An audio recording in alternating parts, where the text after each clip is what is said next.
Catus Maximus here. This is donating another weird tool. Surprisingly enough, this one's made in Japan. Same piece of steel on both sides as Japan, printed the same way. Super cheap, open head. Kind of like those sheet metal ratcheting box wrenches, but it happens to be a 3/8 ratchet. And it is indeed not clickbait, it's super low profile. If you take a standard link socket on a standard height like ratchet here, we can see it's nearly half the height when using a stubby socket on it. Only way getting shorter is like pass through, the hex sockets which go into the head of the wrench. This one I got just to make a video about, but that thin little poorly stamped pawl, a little too much torque, stripped out some of the teeth.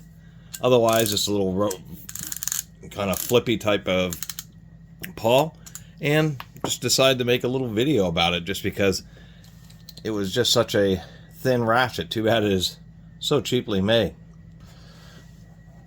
So besides that, we can see how overall tall I think this anvil is it's less than an inch. It's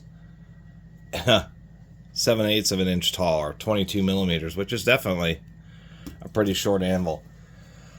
So as cheesy as this is, I think that the handle probably costs nearly as much as the whole ratchet. It's actually a fairly substantial overmolded handle. I could actually see a bit of a market for these, mainly because if they were made a bit higher quality, obviously higher quality steels, a bit thicker, and some kind of metal guard around the ratchet teeth, because this is another example of why you don't want to expose ratchet teeth, because they get all dented up. We can tell this is pretty soft steel just because of how dented. If it's a really hard steel, then it actually will resist the damage even when being exposed and dropped right on the teeth. So anyway, I was always kind of curious if they made those kind of sheet metal wrenches but in a ratchet style, and that's exactly what this is. I mean, they have a variety of issues which I haven't mentioned in the ratcheting wrench videos. Many ratcheting wrenches have like these plastic inserts, and those will help maintain the distance of these metal plates.